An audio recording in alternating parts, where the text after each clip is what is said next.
गांव का चौपाल। चारों तरफ चुनावी माहौल गर्म है। लोग छोटे छोटे समूह में खड़े होकर चर्चा कर रहे हैं। कुछ जोश में हैं तो कुछ आशंकित। चुनाव का असर पूरे गांव में महसूस किया जा सकता है। सुना तुम लोगों ने? इस बार सरपंच की सीट महिलाओं के लिए आरक्षित हो गई है। अब तो मजा आएगा। असली खेल तो अब शुरू होगा। देखना, अब गांव में नई राजनीति शुरू होगी। कौन सी औरत चुनाव लड़ेगी, यही देखने वाली बात होगी। इसी बीच दूसरी ओर लक्ष्मी अपने घर में बैठी है। उसके चेहरे पर आत्मविश्वास झलक रहा है। पास में उसके पिता और भाई बैठे हैं। माहौल गंभीर है। बाबूजी, मैं सरपंच का चुनाव लड़ूंगी। बेटिया, ये कोई आसान बात नहीं है। चुनाव लड़ने के लिए पैसा चाहिए, आदमी चाहिए, और राजनीति में बहुत कुछ चलता है जो हम नहीं समझते। इतने में बलराम दरवाजे से अंदर आता है। उसके चेहरे पर हल्की मुस्कान है, लेकिन उसकी आंखों में गहरी चालाकी झलक रही है। चिंता मत करो काका, लक्ष्मी बहन के लिए सब इंतजाम हो जाएगा। पैसा, प्रचार, आदमी, सब कुछ। लेकिन मैं ये सब ईमानदारी से करना चाहती हूँ बलराम भैया। मुझे कोई गलत रास्ता नहीं अपनाना। अरे बहन, राजनीति में ईमानदारी कौन देखता है? यहाँ जीतने के लिए दांव पेच लगाना पड़ता है। तुम्हारी ईमानदारी कहीं तुम्हें कमजोर न बना दे। भैया, मैं अपनी लड़ाई अपने तरीके से लड़ूंगी। अगर जीतना है तो सच्चाई के साथ ही जीतूंगी। बलराम लक्ष्मी के आत्मविश्वास को देखकर थोड़ा असहज हो जाता है, लेकिन मुस्कान बनाए रखता है। ठीक है बहन, जैसा तुम चाहो, पर चुनाव के मैदान में टिके रहना आसान नहीं होता। लक्ष्मी अपने संकल्प पर अडिग है। अब यह देखना दिलचस्प होगा कि राजनीति की इस बिसात पर सच्चाई कैसे टिकेगी और क्या लक्ष्मी अपनी ईमानदारी से चुनाव जीत पाएगी या नहीं। गांव के बाहर एक सुनसान जगह पर बलराम, धर्मू और कन्हैया बैठे हैं। चारों तरफ अंधेरा गहराया हुआ है, लेकिन बलराम के दिमाग में साजिशों का खेल तेजी से चल रहा है। वह जमीन पर लकड़ी से कुछ रेखाएं खींच रहा है, मानो चुनावी चालों की योजना बना रहा हो। देखो रे, हर प्रत्याशी को सपोर्ट करने का नाटक करना है और सबके पैसे लेने हैं, समझे? अरे मूर्ख, हम किसी को नहीं जिताएंगे, बस अपना धंधा चलाएंगे। हर उम्मीदवार से पैसा लेंगे, हर किसी को भरोसा दिलाएंगे कि हम उनके साथ हैं, और जब चुनाव का दिन आएगा तो हर तरफ बस हमारा ही नाम होगा। भाई, तू तो कमाल का खेल खेल रहा है। सबको सपने दिखाओ और खुद मजे लो। इसी को राजनीति कहते हैं बेटा। यहाँ कोई दोस्त दुश्मन नहीं होता, बस फायदा और नुकसान देखा जाता है। इसी बीच एक औरत का तेज स्वर सुनाई देता है। बलराम जल्दी से अपने कपड़े ठीक करता है और सम्मान दिखाने के लिए उठकर खड़ा हो जाता है। शकुंतला देवी गांव की प्रभावशाली महिला है और इस चुनाव में खड़ी हुई प्रत्याशियों में सबसे ताकतवर मानी जाती है। उनके चेहरे पर सत्ता की भूख साफ झलक रही है। बलराम, सुना है लक्ष्मी भी चुनाव लड़ रही है? हाँ, और सीता, सावित्री, सब तैयारी में है। ये आरक्षण ने चुनाव को मेला बना दिया है। ये ठीक नहीं है। मुझे हर हाल में जीतना है। तुम जितना पैसा चाहिए ले लो, बस मेरा काम होना चाहिए। दीदी, आप चिंता मत करो, आपके लिए अलग प्लान तैयार है। लक्ष्मी को कैसे रोकना है और बाकी को कैसे पटखनी देनी है, सब कुछ तय है। शकुंतला देवी की आंखों में विश्वास और बलराम की आंखों में शैतानी चमक दिखने लगती है। खेल शुरू हो चुका था। अब देखना यह था कि इस चुनावी दंगल में जीत किसकी होगी, साजिश की या सच्चाई की।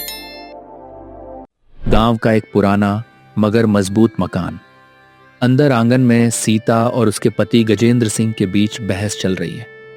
गजेंद्र सिंह का चेहरा गुस्से और निराशा से भरा हुआ है, जबकि सीता की आंखों में दृढ़ संकल्प झलक रहा है। सीता, तुम चुनाव क्यों लड़ना चाहती हो? मैंने 2 बार कोशिश की, 2 बार हार गया। राजनीति हमारे बस की बात नहीं है। औरतें कब तक दूसरों के भरोसे रहेंगी? जब तक हम खुद के लिए नहीं लड़ेंगे, तब तक कोई हमारी आवाज नहीं सुनेगा। मैं खुद को साबित करके दिखाऊंगी। पर राजनीति में सच्चाई से कुछ नहीं होता। यहाँ झूठ, पैसा और पावर का खेल चलता है। तभी दरवाजे पर बलराम दस्तक देता है। उसके चेहरे पर वही चालाकी भरी मुस्कान है। गजेंद्र सिंह उसे देखते ही थोड़ा असहज हो जाता है, लेकिन सीता की आंखों में कोई डर नहीं दिखता। सीता बहन, चुनाव जीतना इतना आसान नहीं होता। तुम्हें प्रचार में पैसा लगाना पड़ेगा, बड़े लोगों से संबंध बनाने होंगे और मैं बेईमानी नहीं करूंगी बलराम भैया। अगर लोगों को मुझ पर भरोसा है तो वे मुझे वैसे ही वोट देंगे। बहन, राजनीति में भरोसे से कुछ नहीं होता। अगर बेईमानी से बचना चाहती हो तो कम से कम ताकत तो दिखानी होगी। ये दुनिया सच्चाई से नहीं, ताकत से चलती है। सीता की मुट्ठियां भिंच जाती हैं, लेकिन उसके इरादे अटल हैं। बलराम की बातें उसे विचलित नहीं कर सकती। राजनीति के इस खेल में अब सीता की परीक्षा शुरू हो चुकी थी। गांव में चुनावी माहौल और गर्म हो चुका है। जगह जगह प्रत्याशियों के पोस्टर लगे हैं, गलियों में नारे गूंज रहे हैं और हर तरफ बस एक ही चर्चा, कौन जीतेगा। इसी बीच बलराम अपने असली खेल में पूरी तरह जुट चुका है। शकुंतला देवी अपने समर्थकों के साथ बैठी हैं। बलराम तेजी से उनके पास पहुंचता है। दीदी, आपकी जीत तो पक्की है, बस कुछ और खर्चा करना होगा ताकि बाकी उम्मीदवार दौड़ से बाहर हो जाए। शकुंतला देवी सहमति में सिर हिलाती है और बलराम को नोटों की एक गड्डी पकड़ा देती है। सीता अपने समर्थकों के साथ गांव में घूम रही है। तभी बलराम रास्ता रोक लेता है। सीता बहन, तुम्हारी जीत के लिए पूरे गांव में प्रचार करवाना पड़ेगा। पोस्टर, बैनर, नारे, सब कुछ जरूरी है। मैं बेईमानी और पैसे के बल पर चुनाव नहीं लड़ना चाहती बलराम भैया। बहन, राजनीति में नैतिकता से कुछ नहीं होता। अगर जीतना है तो दूसरों से आगे निकलना होगा। सीता बलराम की बातों को नजरअंदाज करके आगे बढ़ जाती है, लेकिन बलराम को कोई फर्क नहीं पड़ता। उसका असली मकसद तो सिर्फ पैसा ऐंठना था। गांव की गलियों में अलग अलग प्रत्याशियों के समर्थक नारे लगा रहे हैं। हर कोई अपने नेता को जिताने के लिए जोर लगा रहा है। बलराम एक कोने में खड़ा होकर यह सब देख रहा है और मन ही मन मुस्कुरा रहा है। वह जानता है कि चाहे जो भी जीते, असली फायदा तो उसी का होगा। गांव के चौपाल में लोग इकट्ठा हैं। चारों तरफ उत्साह का माहौल है। चुनाव के नतीजे आने वाले हैं। प्रत्याशी बेचैनी से इंतजार कर रहे हैं और बलराम एक किनारे खड़ा सब कुछ देख रहा है। उसकी आंखों में वही पुरानी चालाकी झलक रही है। चुनाव अधिकारी मंच पर खड़े होकर परिणाम घोषित करने वाले हैं। और इस बार की विजेता हैं लक्ष्मी। पूरे गांव में शोर मच जाता है। लक्ष्मी के समर्थक खुशी से नारे लगाने लगते हैं। लक्ष्मी की आंखों में खुशी के आंसू हैं। वह अपने पिता और गांव की महिलाओं की तरफ देखती है, जो गर्व से सिर उठाए खड़े हैं। लेकिन तभी माहौल बदलने लगता है। भीड़ में हलचल होती है। कुछ लोग बलराम की तरफ गुस्से से देख रहे हैं। ये सब बलराम का खेल था। इसने सब प्रत्याशियों से पैसे लिए और किसी को भी सही मदद नहीं की। हाँ, बलराम ने सबको धोखा दिया है। इसे जवाब देना होगा। बलराम घबरा जाता है। लोग उसे घेर लेते हैं। गांव की पंचायत लगती है। बुजुर्ग और बड़े लोग बैठते हैं और बलराम को कटघरे में खड़ा किया जाता है। बलराम, तुम्हारी धोखेबाजी के कारण पूरे गांव में अशांति फैल गई। तुमने राजनीति को व्यापार बना दिया। अब पंचायत तुम्हें सजा देगी। मुझे माफ कर दो, मुझसे गलती हो गई।